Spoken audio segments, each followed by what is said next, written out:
and they were just dropping. The people were just dropping. We have to establish what his motivation is first, and there's motivating factors associated with terrorism. Before we label with that, it'll be a matter of process. I mean, he played high-stakes video poker to be able to stay at home in the casino.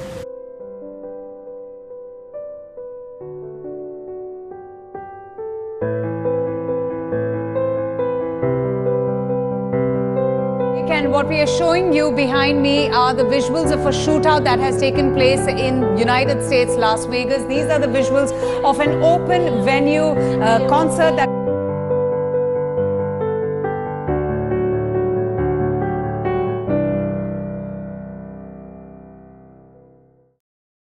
October 1st, 2017, the night that changed my life forever. The whole weekend had been full of laughter, loud music, and dancing.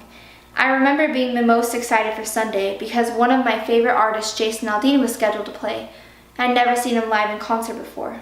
Sunday finally came and I begged my mom and two sisters that were with me to get there early so we can get a good spot for the show. We ended up being 4 rows back from the stage, and I was thrilled because it meant that I can post videos later on of Jason playing. As the night went on, people got more drunk and anxious for Jason to come on stage, so everyone started pushing people to get to the front. My sister Brooke is claustrophobic, and I remember looking over to see her crying, and she began to beg my mom if we could move farther back in the crowd. I was furious. I had been standing here all day so that I can get a good spot to watch Jason, and now all of a sudden we were going to move back because the crowd was getting too rowdy. I became selfish, saying that I wasn't going to move back, so my mom stayed with me, and Danny, my older sister, took Brooke towards the back of the crowd. A couple of songs later, I realized how selfish I had been, and the best thing to do, no matter how I felt, was to move back with my sisters so that we can watch Jason Aldean play together. My mom and I left and went to go find my sisters. I didn't know it then, but in moving back from the front of the stage, we saved our lives. Jake Owen finished his set about 20 minutes later. Jason Aldean appeared, opening his set with the song They Don't Know. He sounded just like he does on his albums, which is one of the reasons why I loved him so much. On his 6th song, Any Old Bar Stool, an unfamiliar popping sound interrupted the song. Jason either didn't hear it or didn't think anything of it, so he kept playing. I heard someone say behind me, "What the hell was that?" It was just a firework or something, I thought to myself. The last thing I would have ever thought it was gunfire. Nothing happened for a couple minutes, and Jason transitioned into the song when she says baby. All of a sudden, those popping noises came back, only this time in a much greater quantity and much louder. No one immediately reacted, but a couple seconds later, people started screaming, and my older sister yells, "That's not fireworks, that's gunshots, everyone get down." And before I know it, she pushes me, my little sister, and my mom onto the ground. I still have no idea what's going on. My brain goes into complete shock, and the only thing I can do is listen for my sister's instructions over the loud gunfire. My body completely shuts down. I all of a sudden don't know how to move my legs or even speak anymore. I look around and everyone is on the ground, some scattered people running away. I remember seeing a woman hysterically crying over her husband, who seemed to have blood oozing from his shirt. My sister pulls me up and yells, "We need to get out of here now, let's go." I start running away and realize that the gunfire is flying by me because I can hear the bullets fly past me and ram into the fake grass next to my feet. I keep running, following my sisters until we take cover under a row of bleachers. I thrust my body on top of complete strangers in order to cover myself, and I remember my cowboy hat falling from my head. I screamed, "My hat!" and a young lady with a big tattoo on her shoulder threw it back to me. All of a sudden, I hear the metal bullets hit the bleachers we were hiding under, and everyone quickly gets up and starts running away to find another place to hide. It was so hard to run away because there's so many people trying to get out. Everyone's pushing each other over, tripping over one another. My little sister got pushed over, and she lost her left shoe. We were forced to continue, so from that point on, she was running with only one shoe on. She is so tough. We ran through glass and rocks, and she didn't complain at all. We finally made it to a big metal cargo trailer and hid behind it. I crouched down and collapsed my head into my knees and started hysterically crying. Someone put their hand on my shoulder to tell me to stay quiet because we didn't know if there was still people on the ground shooting. I was so scared sitting there. I thought to myself, they're gonna run over here and start shooting all of us because we are just sitting ducks. We are screwed. I'm gonna die. I look up at the guy who was trying to comfort me, and I told him, I don't want to die. He looked at me straight in the eye and said, no one is gonna die here, not tonight. It's okay. What's your name? I told him my name, and he explained to me that he was an off-duty police officer and he wasn't going to let me die. That made me calm down a little bit, and I collected myself enough to realize that I needed to make a really tough phone call. My service was horrible, but I waited for the line to go through. Dad? I asked. Honey, what's wrong? I started to break down again. There's a shooting going on at the concert. We are okay right now. I love you so much. Honey, what's wrong? I can't hear you. What is that popping noise? Caulfield. I look to my left and see my sister curled in a ball, shaking, and my mother was trying to call someone on her cell phone. A few minutes passed, each felt like hours, until a couple of police officers in yellow fluorescent vests asked me and my sisters to start running again. My mom grabbed me and my sisters and we began running. We ran all the way to the airport just outside of the Strip. I learned later that it was about 1.5 miles away. I'm not the best runner. I can do just about a mile before I start getting completely exhausted, but that night my adrenaline was so high that I didn't feel any fatigue from running. I felt like we were barely running and we needed to run some more to make sure we got away. The farther we got, the more service I got on my phone. So I started to see all the messages from my friends and family. It didn't register to me why they were all so concerned, but I don't even think I knew what was happening then. My best friend called me hysterically crying while we were hiding in an airport hangar, and I told her that I was fine and just hung up. I will never forget those phone calls. Police officers eventually found us and told us that there were shuttles coming to the airport to transfer people to UNLV, where they will be providing shelter and medical attention if need be. I remember feeling so relieved when I climbed into that bus, knowing that my family and I survived. I wish I could say that for the other 21,000 people that were there that night, but I can't. My first impression of you when we met sophomore year in chem was that you were very bubbly and very outgoing and wanted to be involved in everything, and we kind of grew from that. So our friendship from that point on, we were very involved in each other's lives, even though that was the only time we talked was fourth period chem. But I think that's where we really got to know each other. And then after Vegas, I mean, nothing necessarily changed other than I don't know, I knew that big crowds and stuff like that wasn't always the best option. You're still outgoing, obviously. Everybody knows that. You're still very loud and want to be involved. Truthfully, I know it's kind of a mask. As being your best friend, I know that. You're still the same person. I think you're growing. You're using that experience as a growing experience to move on, to build yourself up, to do something like this as an awareness of tragic moments that people have in their lives, that they survived it, and that's a blessing from God because they get to go on and tell their story and build from that. And we're as friends, as being somebody who loves you, we're still growing from that.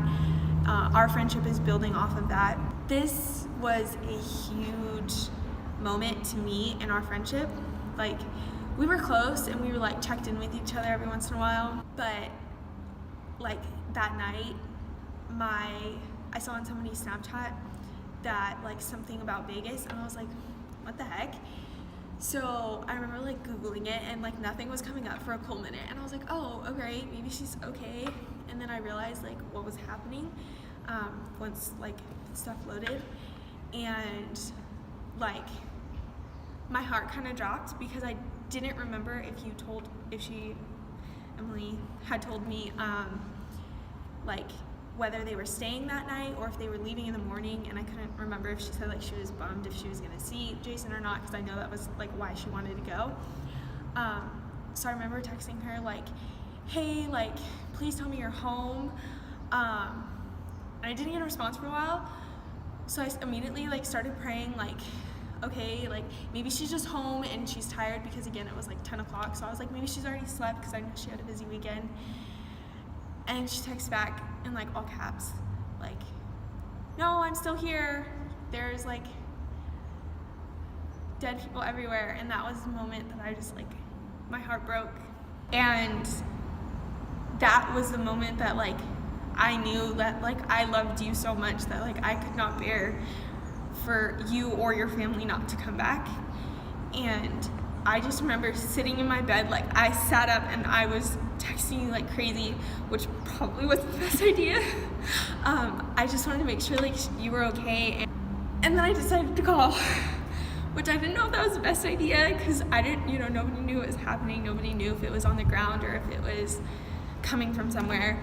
But like, I just had part of me that needed to hear your voice, needed to know that you were actually okay, because there were moments where like she would text back fast and then she wouldn't. And so I called. I remember hearing her voice and my heart just sank. And I remember her saying, "Jenna, stop crying, it's gonna be okay. Like, I need you to stop crying for me." And it was like a switch. I automatically like sucked it all back in. I was like, okay, like I love you, like get somewhere safe, like don't move, like you just need to hide. And she said, okay, I know, like that's exactly what we're doing, but we don't know where it's coming from, so I need to go. And I was like, okay, like I love you. And she said, I love you back. And I hung up, and like we hung up, and I kind of cried myself to sleep that night, and just literally kept praying until I fell asleep that her and her family were gonna be okay. Our friendship from that point on, we have become 10 times closer. We push each other to do better, to be better people. And, you know, anytime there's a moment of some sort of PTSD that happens, like, I'm always there, and somebody always needs to be there for that person, to guide them, to help them to remember that they're not in that situation that they were in, that caused them this horrible reoccurring event that happens whenever. Throughout the course of your employment, do you believe you experienced any PTSD? So my experience with PTSD is that one, PTSD is not just for military or for veterans. It can be for anybody that encounters some type of traumatic stress, whether it's a one-time incident or it could be over a long period of time. And for me, being in the fire service for 26 years, I would say that I've experienced a lot of trauma, not only by incidents that I've responded to and seeing death from children to people I know, but other incidents such as dealing with line of duty deaths of our own firefighters that have been on incidents and, you know, had heart attacks, and then just having to deal with that type of pain and know that, you know, that could have been me, or it could have been, you know, one of my other peers, or just, you know, all the years that that I've accumulated stressors by trying to be the best that I can and try to break the glass ceiling of, you know, being a woman that is always under the microscope or that is in a man's world. You really have to always, you know, be on your game and always just prove yourself that that you're worthy and that you deserve to have the achievements that I've received. And so through that, you know, comes stress. It comes, you know, it's very hard on my family, which I encounter stress because you're trying to balance it out as a mother and as a professional, you know, firefighter. So, you know, I wouldn't contribute, you know, one specific incident to PTSD, but I would contribute my entire career and where I was when I started and until, you know, where I am today. As fire marshal, do you see other people who are afraid to speak out about their struggles with PTSD? Maybe afraid to talk to because they think that they're going to be judged or made fun of or whatnot? Yeah, I mean, you know, I feel that I'm a real good judge of character, and I know my people, people that I work with. I know them very well, and I can tell when, when they're having struggles. And, I'm the type of person that would, reach out to them and ask them how they're doing. But I will say that everybody's different, depending on, their upbringings, their confidence, their protective state, to not share things, really depicts whether they're gonna, allow you to come into their world and see things through their eyes and let you know what's going on. So I would say that the majority of the fire service, the guys that I work with, the guys and gals, if they're close to one another, then they're willing to share things. But I will say there's a lot of people that they would not confide, in, just because they are probably worried about, how people perceive them. Even though everyone shouldn't have judgment, they should just be a listener and be a friend and not, judge people by them opening up and sharing, their trauma or their problems or issues. But I will say that in the years that I've been in the fire service, people usually will not open up to just everyone. You have to be a special person that they trust, a special person that would understand them, somebody that they know will still like them for who they are, no matter what they've been through. So for me, anytime anybody wants to talk, it's confidential. I've been through a lot in my life, even aside from work, so I feel I have a lot to offer somebody as far as someone who can talk the talk, because I've walked the walk. So, I feel that if they feel the trust in me, then, they will get a good foundation from me, or a good open mind to give them some insight as to, maybe what they should do, or just be a listener on how they're feeling and let them vent. My eyes have seen things no one should ever see. My ears have heard sounds that shouldn't be heard. I'm not here telling you my story for you to feel bad for me. That is the last thing I want. I'm here telling my story because I want to bring awareness to a condition that is becoming way too common in America: post-traumatic stress disorder. I have learned through this experience so much about this condition, how serious it is, and it disappoints me that there is such a stigma around it. 1 in every 10 people in America struggle with post-traumatic stress disorder and never go seek treatment. People have put their own mental health on the back burner because they are afraid to be seen as psycho, over-emotional, or insufficient enough to seek help. If you know someone who might struggle with this condition, reach out to them. Know that their feelings are legitimate and ask them what they would be comfortable with you doing to help them. Some might say it's hard to find positives out of such a negative situation, but as time goes on, I'm seeing more and more things that make me proud of myself. I have grown to be a much stronger and emotionally mature person. My relationships that I have with my friends and family, I feel are unbreakable now because of how much they've helped me. I now know how precious life is and how easily it can be taken away. At the age of 18, I shouldn't be scared to live the life of a teenager. No one should ever have to go through what my family and 22,000 other people had to go through. But I am not what happened to me. I am what I choose to become. I have endured, I have been broken, I have known hardship, I have lost myself. But here I stand, still moving forward and growing stronger each day. I will never forget the night of October 1st. It is what shaped me into what I am today.